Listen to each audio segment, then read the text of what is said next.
To su zapravo dvije knjižice koje je zapravo jedna knjižica sa dvije strane. To sam htjela reći. Da vam je ne okrećen ovako, ja vam je okrećen ovako. To vam je dođe na isto. Dakle, to je taj gospodin, vidite, zgodni, lijepi, nabildani.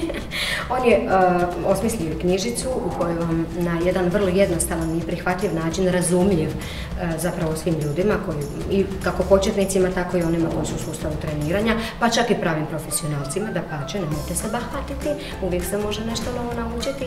Dakle, to je vrlo jednostavno objašnjeno na koji način hard body funkcionira i ne samo to, nego to je uz jednog vrhunskog nutricionista zapravo preporučena jedan oblik ishrane koji će vam pomoći da dođete do najbržih rezultata. Dakle, imate vodstvo, vodiča, ne postoji neću, ne mogu i to ne toleriramo, dakle uvijek treba malo dobre volje da bi se do rezultata došlo.